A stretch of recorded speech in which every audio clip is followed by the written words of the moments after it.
उनमें ऑलरेडी 10%, 12%, 15% की रैली आ चुकी है।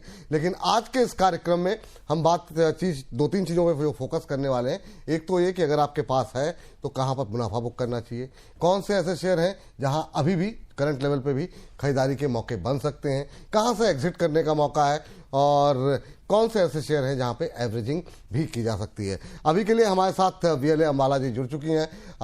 अंबाला मैम, बहुत बहुत स्वागत। और रचित जी भी अब से थोड़ी देर में हमारे साथ जुड़ जाएंगे, तो उनका भी वेलकम करेंगे। अंबाला मैम, इस कार्यक्रम का हिस्सा आप पहले भी एक बार बन चुकी हैं, तो एक बार फिर से आपका वेलकम है इस विशेष सेगमेंट में हमारे। और वीकेंड पे बहुत लोगों का प्यार, बहुत लोग पसंद करते हैं। तो मैम शुरू करते हैं। 10 सेकंड की एक टिप्पणी, 24,000 के ऊपर हम बंद हुए हैं शुक्रवार के सत्र में, बीते सत्र में। आपकी एक्सपेक्टेशन नेक्स्ट वीक को लेकर क्या है? सिर्फ 10-20 सेकंड में, क्योंकि इसमें मार्केट पे हम ज्यादा बात करते नहीं है। आपकी टिप्पणी क्या रहेगी? अपसाइड कंटिन्यू हो सकती है जब तक कि 23,700 बचा हुआ है। 23,700 तक बहुत मैम, मतलब कुछ ज्यादा ही फास्ट रहा आपका। वाह, आपने बोले 10 सेकंड, नहीं, वाह, बहुत शानदार मैम। सेलिंग का व्यू नहीं ढूंढना इस मार्केट में, अभी बेचो मत, बेचने का मार्केट में क्या। चलिए ठीक मैम। मैम शुरू करते हैं, आगाज करते हैं और एक एक करके तमाम शेयरों में बातचीत करेंगे। लेकिन शुरुआत करेंगे बीमा क्षेत्र से जुड़ी कंपनी के साथ। कई सारी अपडेट्स भी लेकर के आई इस सेक्टर को लेकर के। न्यू इंडिया इंश्योरेंस के साथ बातचीत करना शुरू करेंगे। मैम, क्या आपकी उम्मीदें हैं? यहाँ पर हमने देखा काफी शानदार मोमेंटम बनता हुआ दिखाई दिया। फ्राइडे के सेशन में 20% की रैली रही, 4-5 दिन के अंदर 26-27% चल चुका है। क्या जिनके पास है वो प्रॉफिट बुक करें यहाँ पर, या फिर अभी भी यहाँ पर अपसाइड आप देख रही हैं? क्या व्यू है आपका न्यू इंडिया एश्योरेंस को लेकर के? फ्राइडे मॉर्निंग सेशन में इसमें ट्रेड दिया था 47 के प्राइस पर, 47-48 की रेंज में, और उसके बाद जो 155 का इंट्राडे टारगेट फ्राइडे को दिया गया था वो हो गया। लेकिन मैंने यही बोला कि आप आधा बुक करिए, बाकी इसमें 170-190 की अभी भी गुंजाइश है। सो इसका मतलब ये है कि अगर आप इसमें ऑलरेडी हैं और आपने बुक नहीं किया है, बहुत ही वॉल्यूम बेस्ड बाइंग है ये, आराम से आप अपने 170-190 के टारगेट के लिए अभी भी होल्ड कर सकते हैं। बट डजंट मीन कि 190 के बाद ये चल नहीं रहा है। ये चल रहा उसके बाद भी है, क्योंकि 230 तक का एक फाइनल टारगेट है जो मुझे लगता है कि 3-4 महीने में आ जाएगा। सो दिस टाइम अगर आप नहीं हो तो आने की कोशिश करो इस स्टॉक में, और पोजीशन को जितना हो सके छोटे छोटे स्टेप्स, इसके छोटे स्टेप्स भी 15% है, तो छोटे छोटे स्टेप्स पर जैसे जैसे ये 10 रुपए 15 रुपए आगे बढ़ता है, पोजीशन आगे खींचते चलिए। और 170-190 तो है ही, 230 तक लगता है आ जाएगा 3-4 महीने के दायरे पर। 170 मैं अगले हफ्ते की ही बात कर रही हूँ, 170 नेक्स्ट वीक टारगेट। अगले हफ्ते 170 तक के टारगेट देखने को मिल सकते हैं, आगे 190, फिर 200 के ऊपर। हम लोग आगे भी बातचीत करते रहेंगे, लेकिन फिलहाल के लिए न्यू इंडिया एश्योरेंस में अभी भी बाइंग थोड़ी थोड़ी करके की जा सकती है। अगली कंपनी पे बातचीत करते हैं, और ये जो है देखिए 155-56 के आसपास का स्तर देखने को मिल रहा है। मैम, बैंकों पे अगर बात करें तो कुछ एक बैंक्स जिन्होंने कि हमारे इस छोटे शेयर का हिस्सा रहे हैं, जैसे कैनरा बैंक। कैनरा बैंक पे आपकी राय जानना चाहेंगे। अभी क्या करना चाहिए कैनरा बैंक में? क्या संभावनाएं कुछ और हैं? बहुत लोग चिंताएं जता रहे हैं बैंकों को लेकर के। आपका व्यू पॉइंट क्या है? बीते 4-5 सत्र में 10% की रैली रही है, फिर से 140 के आसपास आता हुआ। अभी आपका व्यू क्या रहेगा? 10% ही चला है, अभी ज्यादा नहीं चला। इसकी चलने की क्षमता अभी और 30 से 40% की बची हुई है। So if you are planning to buy, 130-140 की रेंज को बाइंग कंसीडर करिए। स्टॉप लॉस अपना अभी का जो लो है आपका मार्च का, पिछले फाइनेंशियल ईयर का मार्च का लो जो बना हुआ है आपका 120 पर अपना स्टॉप लॉस रखिए। और यहां से एज आई सेड कि अभी 40% के लगभग की मूवमेंट अभी बची है, तो सब कुछ नहीं लुटा है, सब कुछ नहीं गया, अभी बचा हुआ है थोड़ा मौका इसमें। So when you are buying in 130-140 price range, कोशिश करिए कि आपका एक्सपोजर उतना हो जो कि जनरली आप हमेशा किसी स्टॉक में रखते हैं। ओवर एक्सपोजर नहीं रखना, बस इतना ध्यान जरूर रखना, क्योंकि स्टॉप लॉस है 120 का, हिट हुआ तो अच्छा नुकसान है फिर वो। रही बात टारगेट वाइज, तो अगर आप होल्ड करके चले 160 और 170-75 के टारगेट, 160 और 175 के टारगेट मुझे लगते हैं आ जाएंगे। अब ये छोटे छोटे स्टॉक्स में आपको हमेशा मूवमेंट जो है समझ के ट्रेड करना है। स्विंग ट्रेड भी कर रहे हैं तो भी आप स्टॉप लॉस से कॉम्प्रोमाइज नहीं कर सकते, और इन्वेस्टमेंट कर रहे हैं तो भी, क्योंकि इनकी रेंज, इनका दायरा जो ट्रेड होता है वो बड़ा होता है। तो जैसा स्टॉक वैसी ही टारगेट की प्लेसिंग और वैसे ही स्टॉप लॉस का सम्मान करना है आपको। चलिए, रचित जी भी जुड़ चुके हैं। रचित सर, बहुत बहुत स्वागत आपका। मतलब अक्सर देर कर देता हूं मैं, मतलब मेरी धड़कनें जो है बढ़ा देते हैं। चलिए ठीक है, देर आए दुरुस्त आए, लेकिन सर अब कार्यक्रम शुरू हो चुका है लंबे अरसे बाद, एक 10 सेकंड की टिप्पणी सिर्फ चाहूंगा क्योंकि समय की कमी है। क्या कुछ रहेगा? काफी लंबा हम लोगों ने इंतजार कराया, बहुत सारे लोगों के शोज में कमेंट, ट्विटर के माध्यम से कमेंट हमारे पास लगातार आ रहे थे दोबारा इसको शुरू किया जाए सेगमेंट को। आप अभी थोड़ा सा हिचकिचा रहे थे, बाजार की स्थिति ऐसी भी थी, तो अभी क्या कुछ कहना चाहेंगे दर्शकों से? सर बिल्कुल, बहुत अच्छा लग रहा है वापस से इस शो को हम मतलब एक ब्रेक लिया था सर, मार्केट ने ब्रेक लाइक कंडीशन कर दी थी तो ब्रेक ले लिया था। मार्केट्स भी रिवाइव होते हुए थोड़े थोड़े दिख रहे हैं, दो अनसर्टेनिटी खत्म नहीं हुई है बट जिस तरीके से सिचुएशन बनती हुई दिख रही है तो वापस से ये शो शुरू करने में सर अच्छा लग रहा है। और आज एक्चुअली सर थोड़ा सा भागादौड़ी हो गई, वो आदत नहीं बची थी ना, तो उस हिसाब से पूरा मिसमैनेज होके मैं रह गया था। बट मुझे कि I have my partner in crime in place, तो ठीक है, जब तक मैं नहीं हूं तब तक अंबाला मैम है, वो देख ली तो मैं थोड़ा सा लीवे लेता हुआ चला। बहुत शानदार। तो सर पहला सवाल आपके लिए है पीएनबी को लेकर के, बैंकों पे थोड़ी सी बात कर लेते हैं। तो बैंकों में कैनरा बैंक पे भी बात हुई, पीएनबी पे आपका व्यू अभी क्या है? क्या करंट लेवल पे भी कोई बाइंग की जा सकती है? तमाम पीएसयू बैंकों में पिछले हफ्ते हमने थोड़ी सी रैली देखी, कैनरा बैंक में 10% के आसपास की रही, पीएनबी की अगर बात करें तो यहाँ पर भी 7-8% की रैली रही है, 110 के ऊपर ट्रेड करता हुआ। अभी आपका व्यू क्या है करंट लेवल पे? सर देखिए, पीएनबी अच्छा लगता है, मतलब जब हम पहले भी इस शो को करते थे तो पीएनबी के लिए हम हमेशा बोलते थे कि ये एक बहुत उम्दा बैंक है।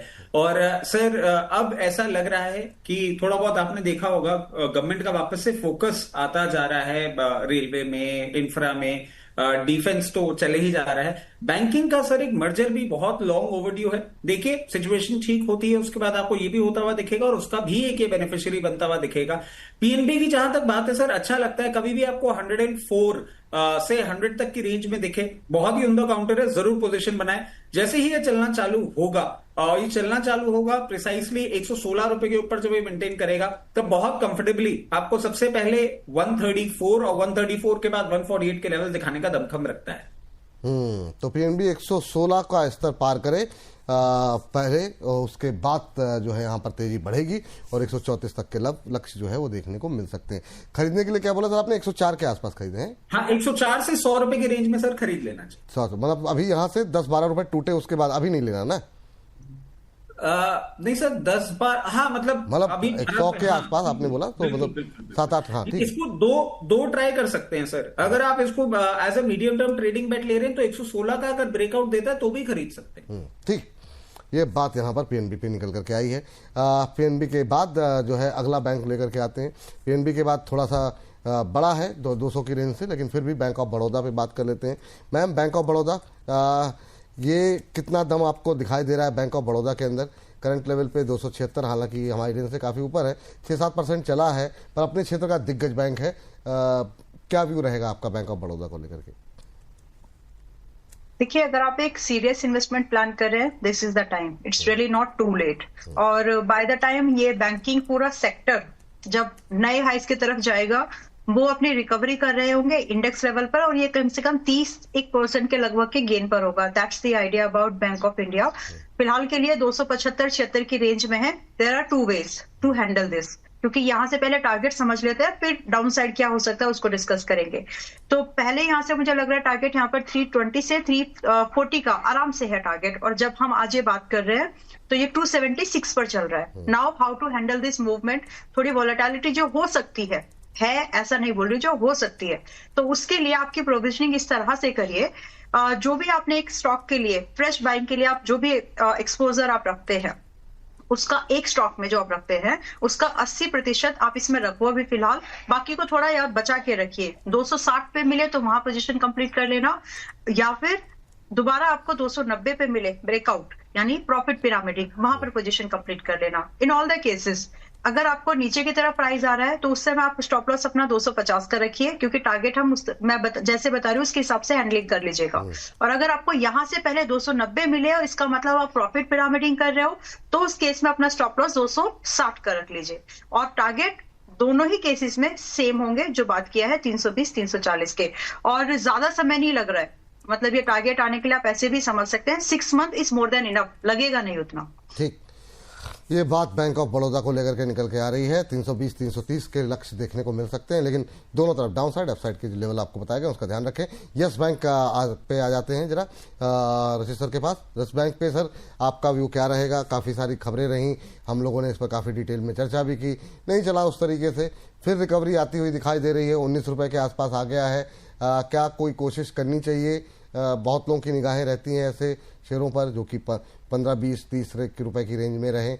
आपकी टिप्पणी क्या होगी यस बैंक को लेकर के? सर रिसेंट टाइम्स में हमने देखा है कुछ न्यूज भी आई है, कुछ एक्विजिशंस भी होते हुए देखे हैं हमने इंडियन बैंक्स के। और यस बैंक के लिए मैं हमेशा से एक ही चीज कह रहा हूं, ये एक्विजिशन कैंडिडेट है, क्लियर केस। जब भी लोअर लेवल पे देखने को मिलता है anywhere in between 17.4 to 18 rupees level बहुत कंफर्टेबल लगता है। ये न्यूज जरूर बिल्डअप होगी सर, और कुछ स्टेक्स तो आप देखिए एक्वायर कुछ परसेंटेज एक्विजिशन होता हुआ आपको देखने को मिल भी रहा है। बिल्कुल जेपी एसोसिएट जैसी स्टोरी आप इसको मान सकते हैं। और जिस तरीके से सिचुएशन बनती हुई दिख रही है, अभी आपको ये हो सकता है एक बार 19 रुपीज 70 पैसे पे थोड़ा सा सप्लाई देखने को मिले। जैसे ही वो क्रॉस करेगा फिर कंफर्टेबली आपको एक अप ट्रेंड में आता हुआ देखने को मिलेगा 21.5 रुपए, और 21.5 रुपए के बाद बहुत कंफर्टेबली ये 24 रुपए तक जाने का दमखम रखता है। चलिए ये बात है। 19.70 पहला टारगेट, फिर 21.50, उसके बाद फिर अगले हफ्ते कार्यक्रम में रचित जी रहेंगे ही, उनसे थोड़ा और डिस्कस कर लेंगे। अभी के लिए 17.40 रुपये से 18 रुपये में के बीच में खरीदारी करने की सलाह। यस बैंक के बाद लेकर के आते हैं IDFC first bank. IDFC first bank को लेकर के अपडेट्स भी थी कुछ, एक सीबीआई ने कुछ चार्जशीट वगैरह दाखिल की है, लेकिन इन सब के बावजूद जो है 11% के आसपास का अपमूव जो है आईडीएफसी फर्स्ट बैंक के अंदर देखने को मिला है। अंबाला मैम, आपका view IDFC first bank? Risk लिया जा सकता है और 66 पर है। कल के सेशन पे जब ये क्लोज हो गया तो अब यहाँ से जब आप रिस्क ले रहे हैं तो स्टॉप लॉस नेक टू मतलब बहुत ही छोटा, वैसे छोटा है नहीं लेकिन बहुत ही स्ट्रिक्टली फॉलो करना। तो 66 और 65, 66, 65 इस रेंज में खरीदिए जब भी मार्केट नेक्स्ट टाइम खुल रही है। और पॉसिबली जो टारगेट यहाँ से है वो 72 और 80 के है, तो टारगेट बहुत सुंदर दिखेंगे। बट अब स्टॉप लॉस जो है इसमें आपका 59 का आपका स्टॉप लॉस है, तो स्ट्रिक्टली मेंटेन करिएगा लाइक अ रिचुअल, क्योंकि अगर ये टूटा तो फिर 50-45 जाएगा, जिसकी उम्मीद कम है अभी के लिए। तो इसीलिए रिस्क लिया जा सकता है 72 और 80 के टारगेट के लिए मिनिमम। 80 के ऊपर जब ये जा रहा है, एक बात होगी उस समय पर कि हमारा पूरा मार्केट नए हाइस को चेस करने के लिए निकलेगा। मोस्ट लाइकली बैंक निफ्टी उस समय शायद 60,000 के आसपास वापस आ जाएगा। तो आप ट्रैकिंग भी करते रहिएगा इंडेक्स लेवल पर। बाकी इसमें 80 के बाद मेरी सलाह यही है कि आप 85 के लिए होल्ड करके चलो, ताकि पूरा ये जो मूवमेंट है वो आपको मिल जाए। तो वेल प्लान तरीके से जाएंगे तो ज्यादा बना सकते हैं। ठीक, बैंकों से बाहर निकलते हैं। और कोई फेवरेट बैंक है आप लोगों का? कोई अगर इनमें से इतने सारे बैंकों में से किसी को कुछ चुनना हो तो रचित जी आप किसे चुनेंगे? अंबाला मैम आप किसे चुनेंगी? सर मैं जाऊंगा, हाँ एक करके कोई भी बोल दे। मैम बता दें। चलिए ladies first, Ambala ma'am. Thank you. मैं पीएनबी को सेलेक्ट करूंगी। वैसे आपकी लिस्ट में आया नहीं अभी डिस्कशन में, बट आई विल आ गया रचित जी से हुआ आ गया। अच्छा okay, sorry I miss then. हाँ तो मुझे 105 107 पर ऑलरेडी पिछले हफ्ते बाय कराया है। मैं इसमें यहाँ पर बुलिश हूँ। अब यहाँ पर इतना जरूर है कि अगर आप अब एंट्री बना रहे हैं तो आप 5-6% पहले से लेट है, ये बात समझते हुए स्टॉप लॉस इस बार 100 रुपीज का रखिए। और जो भी नेक्स्ट वीक में आपको 105 और 110 की रेंज में अगर एंट्री मिलती है, ट्राई टू बाय बिकॉज यहाँ से 120 और 135 के टारगेट से मुझे लगता है आ जाएंगे। चलिए ठीक। राजेश सर आपका फेवरेट? सर मेरा तो जब वो शो करते थे उस टाइम बेटे के तौर पे ट्रीट करता था पीएनबी को, तो ये तो प्यार रहेगा मेरा। इसके साथ साथ सर यूनियन बैंक भी आप देखें जिस तरीके से परफॉर्मेंस दिखा रहा है, बहुत अच्छा लग रहा है। बट लोअर लेवल पे आता हुआ दिखे, कभी भी मार्केट करेक्शन में 164 से 170 की एक रेंज ऐसी टिपिकल रेंज है जहां पे बहुत सेंस ऑफ कंफर्ट है। बिल्कुल यूनियन बैंक में पोजीशन तब बनाई जा सकती है विद टारगेट्स ऑफ 206, और 206 के ऊपर मेंटेन करेगा तो 224। चलिए ठीक है, यूनियन बैंक पे यहाँ पे खरीदारी करने की सलाह बैंकों में दी जा रही है रचित जी की तरफ से। पीएनबी है ही है और दोनों लोगों का फेवरेट। चलिए आगे बढ़ते हैं, रेलवे पे बात कर लेते हैं फटाफट। रेलवे से शुरू करते हैं, आईआरएफसी से बातचीत। रेलवे पे रचित जी आप बताइए, आईआरएफसी पहले क्या करना चाहिए? क्या कोई मूव की उम्मीद करें? काफ़ी लोग दर्द में बैठे हुए हैं हायर लेवल पे। बीते हफ्ते एक रिकवरी थोड़ी बहुत देखने को मिली है इन तमाम रेलवे स्टॉक्स के अंदर। पिछले 5 दिन के अंदर ये भी 10-11% चला है, दोबारा 100 पे आता हुआ। 100 रुपए पे कैसा लग रहा है IRFC? देखिए सर, अब ऐसा लग रहा है रेलवे का पेन पॉइंट जो है वो थोड़ा सा दूर होता हुआ दिख रहा है, but again I will say it is too early to say. Government की तरफ से हमें कुछ और अनाउंसमेंट्स भी चाहिए सेक्टर के लिए, तब आपको एक मोमेंटम आता हुआ दिखेगा। अभी जो ये मूवमेंट कर रहा है 104 लेवल्स तक ये कर सकता है, वहां पे थोड़ी सी सप्लाई देखने को मिल सकती है और फिर ये कूच करेगा सर अपने 200 डे मूविंग एवरेज की ओर, जो कि निकल के आ रहा है 118। उसके ऊपर sustain movement back by government announcements and good markets आपको ये वापस अभी 100 रुपए पे क्या करें सर, खरीदे कि ना खरीदे? आप बाकी आप अपना बता दीजिए लेवल एक। सर, हाँ सर मेरे हिसाब से कभी भी थोड़ा सा कूल ऑफ करे और एक रेंज में मिल जाए आपको 88 से 96, उस रेंज में जरूर पोजीशन बनाई जा सकती है। ठीक, और आगे की लेवल्स आप कंप्लीट कर लीजिए सर, आप बता सर दें। आगे 134 तक भी देखने को मिल सकता है, बट हमें बहुत कॉशियसली देखना होगा कि गवर्नमेंट का एक क्लियर केस दिखने लग जाए पार्टिसिपेशन। चलिए, अभी नहीं लेना है, ये मानना है रजिस्टर का कि 88 रुपए आ जाए तब उसके बाद लें। अब लोगों का दर्द फिर से बढ़ जाएगा कि फिर से 88 अगर आएगा तो फिर तो मतलब वो थोड़ा सा पेनफुल होगा, और अगर यहाँ से चल गया तो फिर लोग आपसे कहेंगे कि आपने बोला था इसलिए नहीं लिया, तो फिर आप इसके लिए जवाब दीजिएगा। IRFC के बाद मैम JWL। सर अब मैं एक चीज बोल सकता हूँ, अब तो आदत है मुझे ऐसे जीने की। वाह, बहुत शानदार, बहुत शानदार। क्योंकि अगर रिकवरी आ गई तो फिर मतलब फिर आप क्लेम भी नहीं कर पाएंगे, नहीं मैंने कहा था इस पे खरीदने के लिए, कहेंगे आपने मना कर दिया था कि 88 रुपए पे आ जाए तब खरीदना। Ma'am JWL। सर मुझे ऐसा क्यों लग रहा है अब जनता की तरफ से ना केस लड़ रहे हैं IRFC के लिए? सबके लिए मैं तो टिप्पणियां आती हैं, मैं तो उनका मतलब माध्यम हूँ, मतलब जो है आप लोगों के पास सही जानकारी, जनता क्या सोच रही है, क्या कह रही है। मैम अगली टिप्पणी JWL पे लेते हैं। जुपिटर वैगन, ये रची सर का भी फेवरेट रहा है, और अभी क्या करना चाहिए करंट लेवल पे? कोई संभावनाएं हैं या यहाँ पे रैली अभी अवॉइड करनी चाहिए? आपकी लिस्ट में है या नहीं है जुपिटर वैगन JWL? है और कल की मार्केट मतलब नेक्स्ट मार्केट सेशन में अगर आपको JWL दोबारा इसलिए बोल रही हूँ क्योंकि पिछले हफ्ते बाय हुआ था इसमें 245 के भाव पे, तो दोबारा अगर आपको ये मिल रहा है कल फिर नेक्स्ट सेशन में क्लोज टू 260 और 270 इसी रेंज में जिसमें ये क्लोज हुआ है। गैप अप बड़ा हो गया 10-12% का, छोड़ दीजिए, लेकिन अगर ये आपको 250-60 पे मिल जाए, 50 नहीं आएगा लेकिन 260 के आसपास अगर मिल जाए तो आप खरीदारी दोबारा कर सकते हैं। रही बात टारगेट, तो यहाँ से in my opinion you should wait for a little higher target, जो कि मेरी नजर में 310 से पहले नहीं है, तो 310 तो है ही जो आ जाएगा। बाकी अगर आप चाहें तो 350 का भी वेट आराम से करिए। 350 के बाद ये खत्म नहीं हो रहा है। मैं अगर एक थोड़ा सा एक्सटेंडेड, क्योंकि आज हम जब बात कर रहे हैं तो हम उस मार्केट में है जहां पर कुछ ना कुछ बढ़िया इन्वेस्टमेंट अपॉर्चुनिटीज हैं सामने, उसमें से एक ये है। तो अगर आप 310 350 को भी देख के होल्ड कर सकते हो उतने प्रॉफिट को, then you are eligible to कम से कम 400 रुपए तक जाएगा, तो आपको होल्ड करना पड़ेगा if you can make it. बाकी रही बात stop loss, once your entry get triggered, फिलहाल के लिए 240 रुपए का स्टॉप लॉस है। अगर ये हिट हो गया तो दोबारा एंट्री करेंगे, लेकिन कहां पे उसके लिए रिव्यू जरूर करवा लीजिएगा। फिलहाल के लिए स्टॉप लॉस टारगेट यही है। IRFC वैसे AU के व्यूअर्स के पास में 94 के भाव से पहले से है, पिछले हफ्ते खरीदा था ये IRFC एंड IRCTC। अभी क्या करें मैम? अभी खरीद सकते मैं मुझे लगता है खरीद सकते हैं। IRCTC IRFC खरीद सकते हैं। चलिए ठीक है, अंबाला जी कह रहे हैं अभी भी खरीद सकते हैं, और सर कह रहे हैं थोड़ा सा नीचे आ जाए, कूल ऑफ हो जाए, उसके बाद लीजिए, वो ज्यादा बेहतर बार्गेन करने के बाद। मुझे ऐसा क्यों लग रहा है पास्ट परफॉर्मेंस देखते हुए कि अगर मैम ने बोल दिया है तो IRFC में भी खरीद ही लीजिएगा, अगर मेरे लेवल आते हैं तो और खरीद लीजिएगा, स्टैगर्ड मैनर में बाइंग कर लीजिएगा।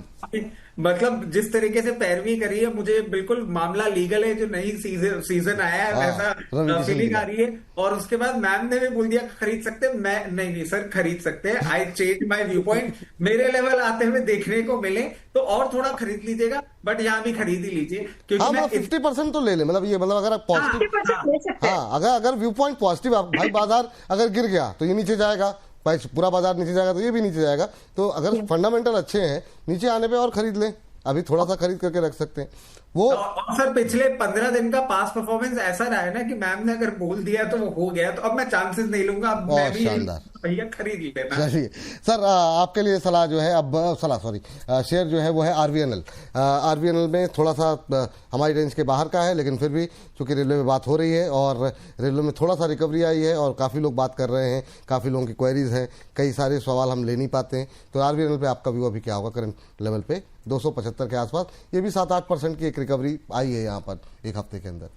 सर आरबीएनएल को आप ऐसे भी देखें, मतलब जब भी इसकी बात होती है मैं हमेशा एक चीज कहता हूं कि ये इंफ्रा और रेलवे दोनों का प्ले है और इन दोनों का एक बहुत अच्छा कॉम्बिनेशन है। इन लेवल्स पे भी आप देखें तो डिसेंट लगता है। मूवमेंट कब आएगा? 288 के ऊपर सस्टेन करेगा 326। जहां तक बात है खरीदने की, आरबीएनएल जिस तरीके से पोजीशन है, क्योंकि दोनों का प्ले है, मैं कहूंगा यहां पे भी खरीद सकते हैं और किसी भी मार्केट करेक्शन में अगर आपको लोअर लेवल पे आता हुआ दिखता है अराउंड 248 250 लेवल्स, तो पोजीशन और बढ़ा सकते हैं। यहाँ पे टारगेट क्या बोले सर आपने?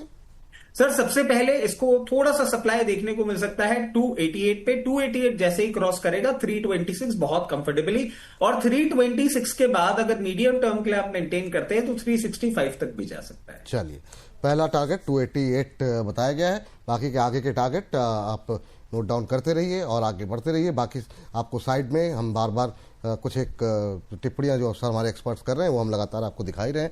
आरबीएनएल के बाद जरा फटाफट लेकर के आते हैं इरकॉन। इरकॉन पे मैम अभी आप बात कर रही थी, इरकॉन पे आपका व्यू क्या है करंट लेवल पे? Just a minute. जी, बाय है, और अगर बाय नहीं किया है अभी तक, होल्ड तो है ही। मैं एक एक्यूमुलेशन जोन बताना चाहती हूँ कहां तक खरीद सकते हैं इसको। 136 पर पिछले सेशन में क्लोज हुआ। इन my opinion, my understanding says कि आपको इसको 120 130 के भाव तक खरीदारी करनी चाहिए, क्योंकि आपको वहां पर स्टॉप लॉस मिल जाएगा 110 का, and it's more than enough. Unlikely है, कम चांसेस है कि 110 हिट हो, और इसके लिए आपको जो पॉसिबली टारगेट है, जब आप 125 130 के रेंज में जब आप खरीदारी कर रहे हैं, यानी करंट प्राइस से 1.5-2% डिस्काउंट के बाद, तो आपके लिए पहला टारगेट होगा 155 और दूसरा होगा 170 का। और ये दो ऐसे पॉसिबल टारगेट्स हैं जो आ जाएंगे। इसके बाद नई रैलीज होंगी जिसमें ओवरऑल मार्केट के मोमेंटम्स आएंगे, तब होगा। बट फिलहाल के लिए ये तो इसी के खुद के टारगेट है जो आ जाने चाहिए। सो 155 170 शुड बी टारगेटेड, और रेंज होगी 125 से 130, एसएल 150। ठीक। पूरे रेलवे स्टॉक्स में जो भी हैं, जो बहुत सारे लोग शेयर हमने डिस्कस भी नहीं किए होंगे, उनमें से भी रेलवे का कोई फेवरेट काउंटर? अमाला मैम, आपका सबसे ज्यादा फेवरेट? चला ही नहीं है, मतलब आईआरसीटीसी को, ये टाइम है आईआरसीटीसी का, मैं इतना ही बोल सकती हूँ। तो आप आईआरसीटीसी को देखिए और जेडब्ल्यूएल को देखिए। ये दो ऐसे काउंटर है, one is like catering and one is like making that stock, पूरा वो जो बनते हैं। वाह, बहुत शानदार। रचित सर, आपका कोई फेवरेट? सर जेडब्ल्यूएल तो ऑल टाइम है ही। इसके साथ साथ थोड़ा सा क्या, रेंज के बहुत बाहर है, क्योंकि हम रेलवे की बात कर रहे हैं। सर टीटागढ़ रेलवे सिस्टम बहुत अच्छा लग रहा है। जिस तरीके से ये वॉल्यूम बेस्ड बाइंग देखने को मिली और बिल्डअप आ रहा है, ये फर्दर अपमूव के लिए तैयार हो रहा है। और कोई बड़ी बात नहीं है कि 780 से 840 तक के लेवल्स आपको बहुत जल्दी दिखा दे। चलिए, तो टीटागढ़ में भी नई खरीदारी की जा सकती है और यहाँ पर नई तेजी संभव। यहाँ पर तो टीटागढ़ हमारी रेंज में नहीं है, लेकिन हाँ, सबको लास्ट में एक मौका मिलेगा हर सेक्टर के। अगर हम लोग सेक्टर वाइज चल पाए तो उसमें आप अपने किसी भी रेंज के शेयर उठा लीजिएगा। चलिए, अगली बातचीत कर लेते हैं। दो शेयर हमने रखे हुए हैं डिफेंस के। पहला जो है एससीआई, किसका नंबर है सर? का ही नंबर है ना? चलिए सर, शिपिंग कॉर्पोरेशन आप ले लीजिए। मैम का नंबर है। चलिए, मैं तो फेवरेट काउंटर वाली बात थी ना। स्टॉक वाइज जो है आपका शिपिंग कॉर्पोरेशन पे सवाल आपसे। अपोलो माइक्रो के चार्ट मैम, अपोलो माइक्रो तो नहीं है ना मैम आपके पास पोर्टफोलियो में? हाँ, no. आप बोल सकते हैं ना, ठीक है। एससीआई सर पहले। सर एससीआई बहुत अच्छा लग रहा है, एक अच्छा ब्रेकआउट के बाद सस्टेन कर रहा है 200 day 50 day moving average. Lower levels पे हम बाइंग की बात कर ही रहे थे।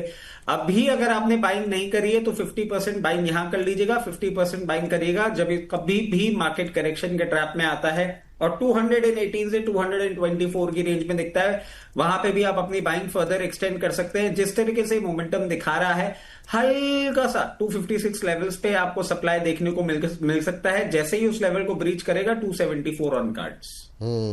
274 ना? जी जी। 250 से 274 ये टारगेट यहां पर देखने को मिल सकते हैं। अंबाला मैम, अपोलो माइक्रो अभी भी बाय है, होल्ड है। जो लोग पहले से है, जिन्होंने 195 और 210 तक खरीदा है, अभी भी होल्ड करिए।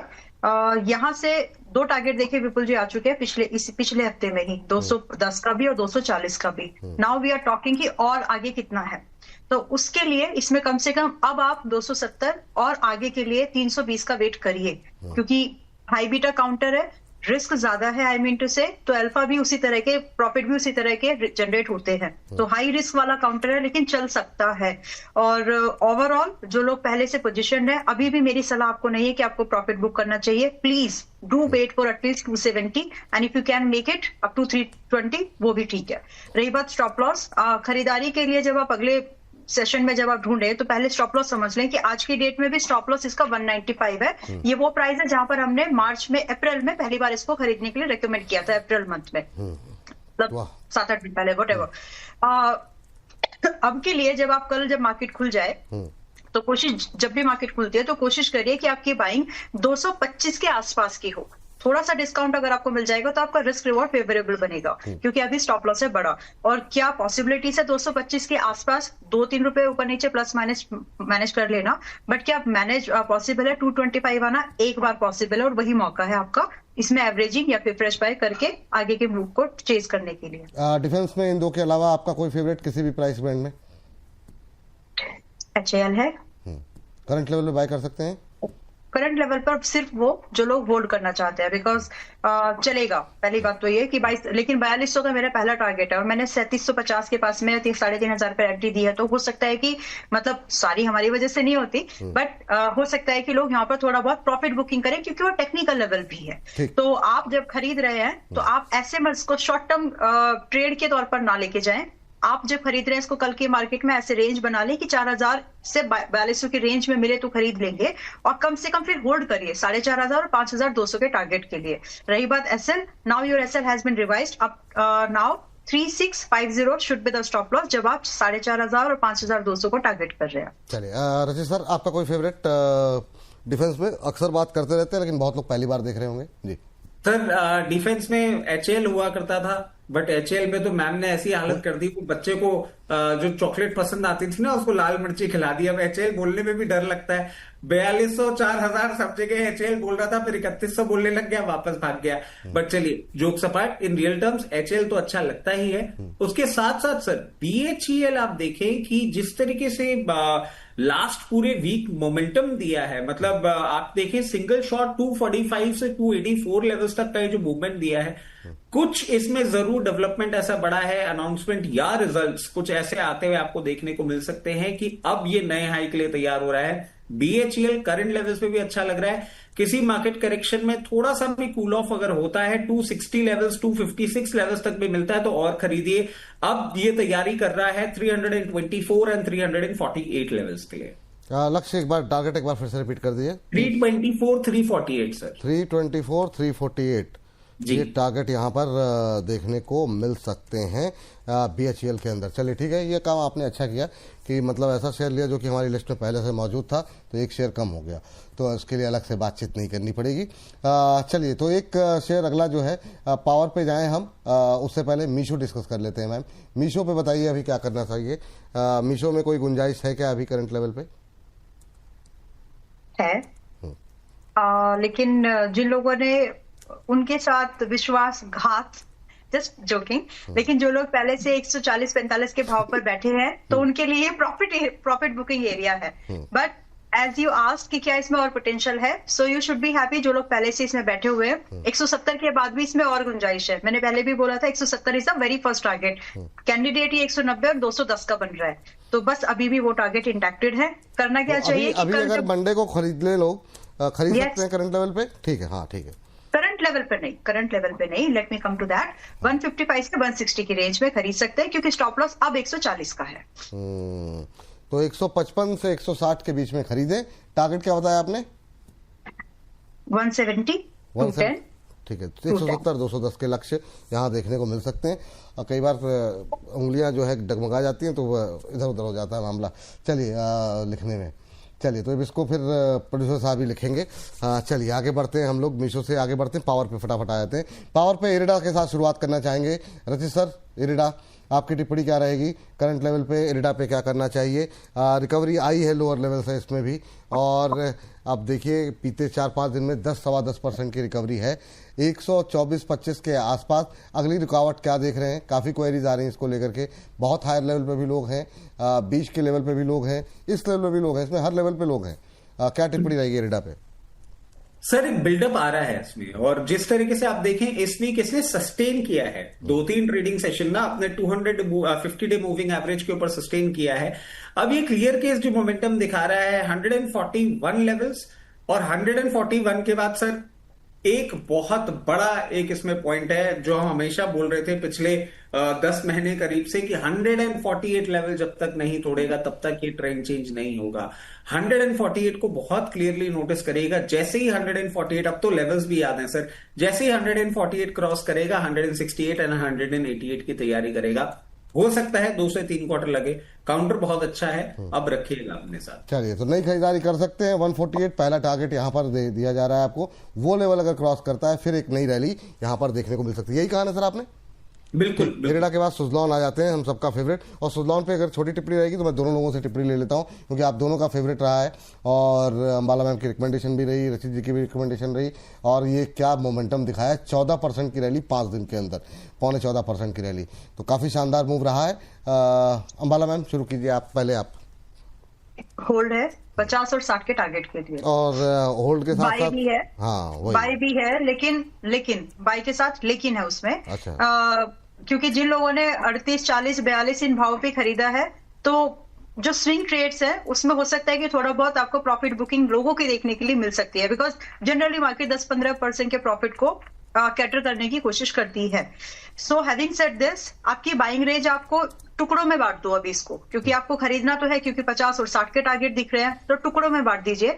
कल जब भी मार्केट ओपन हो रही है और आपको ये 44 और 45 की रेंज में, that means flat kind of अगर आपको ओपनिंग मिल रही है तो आप बाय कर ले, और उसमें एक्सपोजर अपना 70% का ही रखना, समझदारी से काम करिए ताकि आपकी एवरेज और आपकी पोजीशन आप मैनेज कर सके। बचे हुए 30% को संभालो, रखो, और ये देखिए कि क्या 42 रुपए 50 पैसे तो नहीं आ रहा। अगर वहां आ जाए तो वहां पर पोजीशन कंप्लीट कर लीजिए with an average price like 43.50 like that. But अगर ये आपको दिख रहा है कि 46 रुपए के ऊपर जा रहा है, वहां पर पोजीशन कंप्लीट करो, और उस समय 43 का, सभी लोग उस समय 43 का स्टॉप लॉस लगा लीजिएगा 50 और 60 के टारगेट के लिए। चलिए, तो ये बात है। रशीद सर एक छोटी टिप्पणी आप भी, मैं चाहूंगा इस पर आप दे दें सर। 51, 61, 84, 104 टाइमलाइन, 4 से 6 क्वार्टर बाइंग यहां पे भी कर सकते हैं। मैं देख रहा था मार्केट करेक्शन में 34 लेवल्स तक भी आ सकता है, बट अब नहीं लग रहा। अब जिस तरीके से पोजीशन है, मेरे हिसाब से 40 रुपए के आसपास ये बॉटम कर जाएगा। ठीक। एसजेवीएन सर, आपके लिए जो अगला शेयर है वो एसजेवीएन है, मैम के लिए एनएचपीसी है। सर जरा एसजेवीएन फटाफट देखिए जरा, लेवल्स के आधार पे क्या करना चाहिए। अभी यहाँ पर भी रिकवरी आ रही है, तो क्या इनके भी अच्छे दिन आएंगे अब? सर बिल्कुल ऐसा लग रहा है। इनफैक्ट आप देखें इनमें नए फ्रेश ऑर्डर्स भी आपको देखने को मिल रहे हैं। जैसे अभी हमने लास्ट वीक ही जो बीता हफ्ता है उसमें एनएचपीसी में भी और ऑर्डर्स आते हुए देखे। एसजेवीएन अब जिस तरीके से पोजीशन है, आप यहां पे भी खरीद सकते हैं। थोड़ा सा अगर करेक्ट करता है 68 ऑड लेवल्स तक आता है, वहां भी खरीद सकते हैं। इसका पहला टारगेट जो निकल के आ रहा है 82 निकल के आ रहा है। 82 के ऊपर सस्टेन करने के बाद बहुत कंफर्टेबली आपको आने वाले 1 से 2 क्वार्टर में 94 लेवल्स भी दिखाने का दमखम रखता है। चलिए, 82 पहला टारगेट, फिर जो है अगला टारगेट क्या था, 94 है, 82, 94। चलिए ठीक है, ये जो है level SJVN. Ma'am NHPC NHPC 77 पर पिछले सेशन में क्लोज हुआ। To me 75-76 is the buying range. तो अगर आपको थोड़ा सा गैप डाउन या फ्लैट ओपनिंग मिल जाए नेक्स्ट सेशंस में, तो खरीदारी की आप व्यू बना करके चलिएगा। स्टॉप लॉस यहाँ पर है अभी के लिए बहुत लिमिटेड 72 का, एंड हो सकता है कि कुछ लोग 74 के प्राइस से भी हो। आपके लिए भी स्टॉप लॉस पहले 68 था, अब 72 है जब हम दोबारा आज ये बात कर रहे हैं। नाउ जो टारगेट की बात है, 78 टारगेट था, उसको भूल जाइए जो भी हुआ। आगे की बात, आप जो लोग फ्रेश पोजीशन बना रहे हैं या जो अभी भी होल्ड करके बैठे हैं, you can also revise your target. Second target को फर्स्ट टारगेट कंसीडर करिए आप लोग। 81 681 पहला आपका टारगेट होना चाहिए, जो कि स्विंग ट्रेड का टारगेट है। सिर्फ अगर मैं समय सीमा बताने की कोशिश करूं तो अप्रैल का टारगेट है ये सिर्फ 81। बट इसके बाद I am expecting something really big in this, क्योंकि एनएचपीसी मुझे नहीं लगता किसी भी एंगल से कि सस्ते में बेच के छूटना चाहिए। आप इसमें एक कुछ तो हो रहा है, जो न्यूज है बहुत सारी, मतलब जो भी बहुत सारी चीजें आप इस शॉर्ट में कर रहे हैं, क्योंकि गवर्नमेंट का फोकस शिफ्ट आ गया है, इस स्टॉक पर नजर पड़ गई है, चलेगा ही चलेगा, ऐसा है ये। तो फिलहाल अगर आपको स्विंग ट्रेड करना है तो जस्ट 81 आपका टारगेट रखो, अदरवाइज चुपचाप से लेके खरीद के रखो 150 के टारगेट के लिए। और बहुत ओवर एक्सपेक्टेशन लग रही होगी कि 150 आ जाएगा क्या, बहुत पॉसिबल है। तो रही बात स्टॉप लॉस, 72 रुपए का ही स्टॉप लॉस है, हिट हो जाए तब भी नहीं घबराना, दोबारा फिर से एंट्री करेंगे, क्योंकि है इसमें पोटेंशियल 150 जाने की, है दम है, ये मलाराम करें, इस पे मतलब जो है घबराना नहीं है आपको। एनटीपीसी ग्रीन, रजित सर आपके लिए अगला शेयर, ये जो है रिन्यूएबल एनर्जी की बातें हो रही हैं काफ़ी, एनटीपीसी ग्रीन भी थोड़ी सी रिकवरी दिखाया है, क्या टिप्पणी रहेगी आपकी? हालांकि यहाँ पे थोड़ी सी मतलब बाकियों के मुकाबले सुस्ती देखने को मिली है, क्या व्यू आपका एनटीपीसी ग्रीन पे? सर देखिए, अभी ये इस तरीके से वर्किंग भी पूरी तरीके से नहीं कर पा रहा है, बट ये अगर आप लॉन्ग टर्म इन्वेस्टमेंट के होराइजन से देखते हैं, बहुत ही उम्दा काउंटर है। जहां तक बात है बाइंग इंटरेस्ट की, मैं समझता हूं सब लोग के पास होगा, जिनके पास नहीं है वो यहां पे थोड़ा सा खरीद लें। थोड़ा सा मार्केट करेक्शन कभी भी आता है 90 से 92 की रेंज में दिखता है, वहां पे और खरीद लें। फिर जैसे ही मोमेंटम स्टार्ट करेगा, सबसे पहला लेवल 104 और 104 के बाद बहुत नियर टर्म में अगर नंबर्स भी फेवरेबल आते हैं, आपको बहुत कंफर्टेबली 116 तक का भी मूवमेंट करता हुआ दिखा सकता है। और ये जो लेवल्स है बहुत नियर टर्म के हैं, अगर आप इसको लंबी अवधि के लिए रखते हैं तो ये और अच्छे रिटर्न्स भी जनरेट करता हुआ दिखाएगा। चलिए, ये बात हो गई एनटीपीसी ग्रीन को लेकर के। एनटीपीसी ग्रीन से आगे निकलते हैं, अदानी पावर पे आ जाते हैं। अदानी पावर पे भी काफी अच्छी रैली रही है। अंबाला मैम, क्या व्यू रहेगा? अदानी पावर पे भी आपका सकारात्मक रुख रहा है, अभी क्या करना चाहिए अदानी पावर पे करंट लेवल पे? करंट लेवल पर तो थोड़ा सा रुक जाओ, महंगा है बाइंग के हिसाब से, लेकिन होल्ड करके रखे हैं तो 210 और 240 के टारगेट आएंगे, उसका वेट करिए। खरीदारी कहां पर करने का मौका मिलेगा तो करना, नहीं तो छोड़ दीजिए। उसके अलावा दूसरा ही अडानी का एक स्टॉक है एटीजीएल, उसको देख लो। मीनवाइल जब तक ये सही बाइंग लेवल पर नहीं आता, to be specific Adani Powers की जब बात करें तो 160-65 के रेंज पर मिले तो ही सही रिस्क रिवॉर्ड बनता है, अदरवाइज नहीं, फिर बहुत ही इनफेवरेबल सा रिस्क रिवॉर्ड जाएगा। रही बात एसएल, जो लोग पहले से हैं they can shift their stop loss, वो थोड़ा ऊपर शिफ्ट कर सकते हैं 155 पर। तो खरीदारी की रेंज 160 के आसपास की है, पिछले सेशन में 175 पर क्लोज हुआ था। तो फिलहाल अवॉइड है, जब तक सही दोबारा रेंज नहीं आ जाती, जो है वो बने रह सकते हैं। ठीक, अब आपने अदानी टोटल का नाम ले लिया तो उसके लेवल बता दीजिए, वरना फिर लोग कमेंट बॉक्स में आएंगे, कहेंगे कि उन्होंने बोला था आपने लेवल नहीं पूछे। जी मैम, ठीक है, 580 के आसपास चल रहा है। नेक्स्ट मार्केट में अगर 580 के आसपास भी मिले 2-3 point plus minus, it's completely okay. तो आप इसमें एंट्री बना सकते हैं, जिसमें कि आपके लिए पहला टारगेट होगा 650, 720 and 800, 650, 720 and 800। And stop loss जो है, जिसके अब हिट होने के चांसेस बहुत कम है, तो 510 का 500 रुपए का स्टॉप लॉस रखिए फॉर नाउ। और जैसे ही आपका 650 आ जाए, चुपचाप से 600 रुपए की ट्रेलिंग के साथ 720 और 800 का वेट करिए। और मैं वेट करने के लिए कुछ स्टॉक्स में जब सलाह देती हूँ तो उसमें मुझे वो पोटेंशियल दिखती है कि वेट करके ज्यादा पैसा बन सकता है, नहीं तो कभी कभी मैं बोल देती हूँ कि नहीं निकल जाना, बट इसमें होल्ड करके जा सकते हो आप। चलिए ठीक है मैम, फटाफट आ जाते हैं जेपी पावर और आर पावर पे। रचित सर, जेपी पावर देख लीजिए, अंबाला मैम आर पावर सिर्फ लेवल पे बात कर लेते हैं। जेपी पावर पे सर अभी क्या, हाँ थोड़ी सी कहानी इसकी बता दीजिए जेपी पावर की सर। सर जेपी पावर का क्लियर केस ऐसा समझ लीजिए कि अब ये बहुत क्लोज है, क्योंकि एसोसिएट की डील क्लोज होने वाली है। जब जैसे भी होती है, एक फोर्टनाइट में, एक मंथ में, बहुत क्लोज फाइट हो चुकी है। जैसे ही वो डील होगी उसके बाद 26% स्टेक जाएगा, चाहे वेदांता के पास जाए चाहे अडानी के पास जाए। बाकी इस कंपनी में कोई भी डिसीजन मेकिंग लेने के लिए, क्योंकि इनके पास इंफ्रास्ट्रक्चर है, ये पावर जनरेशन ऑलरेडी कर रहे हैं, इनको मार्केट से ही खरीदना पड़ेगा, एग्जिस्टिंग शेयर होल्डर से भी खरीदना पड़ेगा, या तो ओपन ऑफर आएगा या जो भी एक सिचुएशन बनती हुई दिखती है। जैसे ही एक्विजिशन होगा, आपको हाथ के हाथ इसमें एक मूवमेंट देखने को मिलेगा 24 के बाद 28। वहां पे जाके हम रिकंसिडर करेंगे क्या करना है। निकलना सही लगेगा तो निकल जाएंगे, अदरवाइज होल्ड करेंगे। गोइंग फॉरवर्ड और क्या लेवल्स देखने को मिलेंगे तब निकालेंगे। चल ठीक है, जेपी पावर में आज अंबाला में नई घोषणा कर दी, कह रही कि अभी मैं बोल रही हूँ, देख लेना, जब फाइनल हो जाएगा अदानी के पास ही जा रहा है, ये कंफर्म है। तो ये अंबाला मैम ने आज घोषणा की है। चलिए, जेपी पावर के बाद ये आर अब पावर। क्या है ना सर, एक परेशानी ये हो गई है कि धीरे धीरे कई कई सूत्रों से मुझे पता लग रहा है कि बोनस जो है ना बहुत सारी अथॉरिटीज भी देखती हैं। मैं अब थोड़ा क्या है, शराफत से और कम बोलने वाला बन के बैठा रहता हूँ, पता नहीं कब कौन मुझे उठा के ले जाए। वैसे अरे सर, आपको उठा पाना संभव नहीं है सर। इतना भारी भी नहीं हूं नहीं सर। नहीं, मतलब अरे गोदी में थोड़ी उठाना है सर। मतलब आप भी कमाल करते हैं। Ambala ma'am, R power. All right, fine. So R power, right? जी बिल्कुल राइट। जिसमें टाइम बाय कर रही हूँ हंसी रोकने के लिए। नहीं नहीं, कोई बात नहीं, खुद के हंसा कीजिए, आप इतना दबाव में क्यों रहती हैं? 13% की रैली। मेरी हंसी ना हाँ। अक्षय कुमार जैसी है।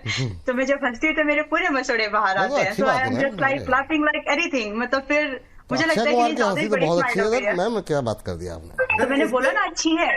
इसमें एक चीज बोलूंगा सर, जब मैंने पहले बोला था, क्योंकि एक ऑडियंस का कमेंट भी आया था कि मैं अमरीश पुरी जैसा लगता हूँ, मुकेम्बो जैसा लगता हूँ, और मैम सनी देओल जैसी लगती है। तब ये बात पे बात नहीं, मतलब सनी देओल तो नहीं बोला हीरो था। विलन। अच्छा। हीरो विलन सर, अरे हीरो विलन वाला। अच्छा अच्छा, ओके ओके। वैसे वाला।